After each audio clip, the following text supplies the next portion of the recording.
ጤና ይስጥልኝ የተከበራችሁ የመቀለ ሴንትራል ቤተሰቦች እንደምን ሰንብታችኋል? ዛሬ ቅዳሜ ግንቦት 1 ቀን 2018 ዓ.ም የብዙዎችን ትኩረት የሳበ አንድ ጉዳይ ይዘንላችሁ ቀርበናል። በትግራይ የፖለቲካ ሰማይ ስር ያለው ደመና እየጠቆረ ሽኩቻውም አይን አውጣ እየሆነ መጥቷል። የቀድሞው የትግራይ ጊዜያዊ አስተዳደር ፕሬዝዳንት አቶ ጌታቸው ረዳ በዓለም አቀፉ ዘ አፍሪካ ሪፖርት መጽሔት ላይ ባወጡት ሰፋ ያለ ጽሑፍ ትግራይ ዳግም ወደ አውዳሚ ገደል እየተመራች መሆኑን አስረግጠው ተናግሯል። ዛሬ በመቀለ ሴንትራል አቶ ጌታቸው በጽሑፋቸው ያነሷቸውን ነጥቦች፣ የጠቀሷቸውን ስጋቶችና ለትግራይ ሕዝብ ያስተላለፉትን ጥሪ አንድ በአንድ እየዘረዘርን እናቀርብላችኋለን። እስከ ፕሮግራማችን ፍጻሜ ድረስ አብራችሁን ቆዩም። ውድ ተመልካቾቻችን ለቻናላችን አዲስ ከሆናችሁ ሰብስክራይብ በማድረግና የደወል ምልክቷን በመጫን ቤተሰብ ይሁኑ። እንዲሁም ይህ መረጃ ለብዙዎች እንዲዳረስ ሼር በማድረግ አጋርነታችሁን አሳዩን። የፕሪቶሪያው ስምምነትና የህልውና ጥያቄ። አቶ ጌታቸው ጽሑፋቸውን የጀመሩት የትግራይን ህዝብ የቅርብ ጊዜ ቁስል በመንካት ነው። ከ2 ዓመት በፊት የፕሪቶሪያው የሰላም ስምምነት ሲፈረም ዓላማው ለትግራይ ህዝብ ሰላምን ማምጣት፣ ረሃብን ማስቆምና ወደ ቀደመው ህይወት መመለስ ነበር። የቀድሞው የትግራይ ጊዜያዊ አስተዳደር ፕሬዝዳንት እንደሚሉት ያ ስምምነት በትግራይ ህዝብ ላይ ተደቅኖ የነበረውን የዘር ማጥፋት አደጋ የቀለበሰ የህልውና ገመድ ነበር ይላሉ። ሆኖም ግን ዛሬ ያ የሰላም ተስፋ ከውስጥ በበቀሉ ኃይሎች እየተሸረሸረ መሆኑን ይገልጻሉ።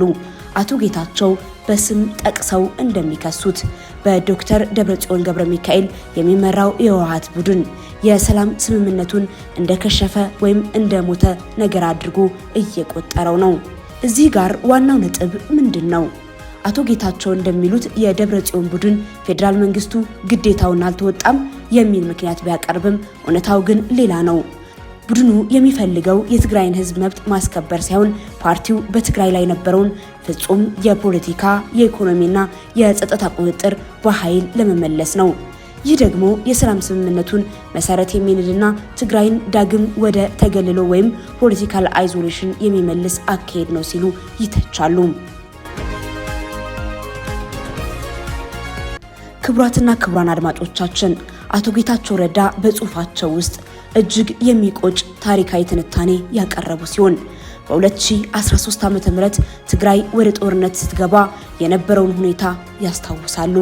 ያን ጊዜ የነበረው የአመራር ብስለት ማጣት፣ ዓለም አቀፉን ሁኔታ በትክክል አለመረዳትና እንችላለን የሚል ባዶ ድንፋታ ለደረሰው ውድመት ዋና ምክንያት እንደነበር ሳይሸሽጉ ይገልጻሉ። አሁንም ያው ተመሳሳይ የፖለቲካ ድንቁርና ወይም ፖለቲካል ሚዮፒያ እየታየ ነው ይላሉ ዶክተር ደብረጽዮን። 2016 ነሐሴ አካሄዱት የተባለው 14ኛው የፓርቲ ጉባኤ የትግራይን ህዝብ ፍላጎት ሳይሆን የጥቂት ግለሰቦችን የስልጣን ጥማት ያረካበት ነበርም ብለዋል። አቶ ጌታቸው እንደሚሉት ድል አድርገናል የሚል የተሳሳተ ትርክት በመፍጠርና ህዝቡን በስሜት በመንዳት አመራሩ ዳግም ትግራይ ወደማትወጣው አዘቅት ውስጥ እየገፋት ነው። አመራሩ ከደረሰው እልቂትና ውድመት ምንም አልተማረም የሚሉት አቶ ጌታቸው ረዳም አሁንም ወታደራዊ ፖለቲካ ማለትም ሚሊታራይዚንግ ፖለቲክስ በማድረግ ችግሮችን በጠመንጃ ለመፍታት መሞከር የትግራይን እናቶች ዳግም ለልቅሶ ማዘጋጀት ነው ሲሉ በቁጭት ይናገራሉ። ህገወጥነትና በትግራይ ላይ የተደቀነ አደጋ። በዚህ ጽሑፍ ውስጥ አቶ ጌታቸው አንድን ትልቅ ሚስጥር አደባባይ አውጥቷል። የዶክተር ደብረጽዮን ቡድን ጊዜያዊ አስተዳደሩን ህገወጥ ነው ብሎ መፈረጁ በትግራይ ውስጥ ሁለት መንግስት እንዲኖር እንደመፈለግ ይቆጠራል ይላሉ። ይህ ደግሞ የሚከተሉትን ያስከትላል ይላሉ አቶ ጌታቸው ረዳም።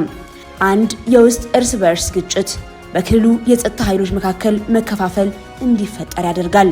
2. የፌዴራል ጣልቃ ገብነት ክልሉ ያለ አስተዳደር መቅረቱን አይቶ የፌዴራል መንግስቱ በኃይል እንዲገባ ግብዣ ያቀርባል። 3. የልማት መቋረጥ የዓለም አቀፍ ረዳት ድርጅቶችና ባለሀብቶች በክልሉ ሰላም የለም ብለው እጃቸውን እንዲሰበስቡ ያደርጋል። አቶ ጌታቸው ረዳ እንደሚሉት ዶክተር ደብረጽዮን በድጋሚ የክልሉ ፕሬዝዳንት ለመሆን የሚያደርጉት ጥረት የፕሪቶሪያውን ስምምነት በቀጥታ የሚቃረን ነው። ህዝቡን ከዳቦ ይልቅ ስልጣን ለጥቂቶች ማስቀደምን መርጧል ሲሉ አመራሩን ይወቅሳሉ። አድማጭ ተመልካቾቻችን አሁን ወደ ዋናው ነጥብ እንሸጋገራለን። አቶ ጌታቸው በጽሁፋቸው መጨረሻ ላይ የጠቀሱት ጉዳይ የደብረጽዮን ቡድን ስልጣኑ ለማቆየት ሲል ከውጭ ኃይሎች ጋር ግንኙነት መጀመሩን ፍንጭ ይሰጣል። ምንም እንኳን ስም ባይጠቅሱም በትግራይ ላይ የዘር ማጥፋት ሲፈጽሙ ከነበሩ ኃይሎች ጋር በተለይም የኤርትራን አገዛዝ ፍላጎት ከሚያገለግሉ አካላት ጋር ስልታዊ ጥምረት ለመፍጠር እየተሞከረ መሆኑን ይገልጻሉ። የትግራይን ሕዝብ ዳግም ለባዕድ ኃይሎች አሳልፎ መስጠት ነው ሲሉ አቶ ጌታቸው ረዳ ይህንን አካሄድ ያወግዛሉ። ትግራይ ውስጥ ያለው አለመረጋጋት ለጠላቶቻችን በር እንደሚከፍትና ይህም ክልሉን ወደማይመለስ መበታተን ሊመራት እንደሚችል ያስጠነቅቃሉ። የታሪክ ተጠያቂነትና ለህዝብ የቀረበ ጥሪ። አቶ ጌታቸው ረዳ ጽሁፋቸውን የሚደመድሙት የታማኝነትና ኃላፊነት ስሜትን ለማሳየት በመሞከር ነው። እኔም ሆንኩ ሌሎች አመራሮች ላለፉት ውድመቶች ተጠያቂዎች ነን በማለት ለደረሰው ጥፋት ይቅርታን በሚመስል ቃና ይናገራሉ። ሆኖም ግን አሁን ያለው ስህተት ካለፉት ስህተቶች የከፋ መሆኑን ያስረዳሉ። ትግራይ ዛሬ የምትፈልገው ዳግም ወደ ጦርነት የሚመራትን ሳይሆን የፈረሱ ቤቶቿን የሚገነባ፣ የተፈናቀሉ ዜጎቿን የሚመልስና የተራበ ህዝቧን የሚመግብ አመራር ነው ይላሉ። የቀድሞ ፕሬዝዳንቱ በጽሁፋቸው ለትግራይ ወጣቶች፣ ለአባቶችና እናቶች እንዲሁም ለዲያስፖራው ጥሪ አቅርቧል። ትግራይ ወደ ጥፋት እየተመራች ነው፣ ነገር ግን ገና አልወደቀችም በማለት አፋፍ ላይ መሆኗን የሚገልጹት አቶ ጌታቸው ህዝቡ ይህንን የጥቂት ግለሰቦች የስልጣን እብደት በቃ ሊል እንደሚገባው አሳስበዋል። ክቡራን አድማጭ ተመልካቾቻችን የመቀለ ሴንትራል ዝግጅታችን የአቶ ጌታቸው ረዳን ጽሁፍ ሙሉ ይዘት በዚህ መልኩ ተንትኖላችኋል። ይህ ጽሁፍ በትግራይ ውስጥ ያለውን የፖለቲካ ፍጥጫና የህልውና ስጋት በግልጽ ያሳየ ነው። እኛም እንደ መቀለ ሴንትራል ሁሉም ወገኖች ለህዝብ ጥቅም ቅድሚያ እንዲሰጡ እንማጸናለን። ለዛሬ ነበረን ሰፋ ያለ ዘገባ ይህንን ይመስል ነበረ። በጉዳዩ ላይ ያላችሁን አስተያየት በኮሜንት መስጫው ላይ ጻፉልን። ቻናላችን ሰብስክራይብ በማድረግ የደወል ምልክቱን በመጫን የትግራይን እውነተኛ ድምጽ ይከታተሉ። ቸርን ሰንብት። ሰላም።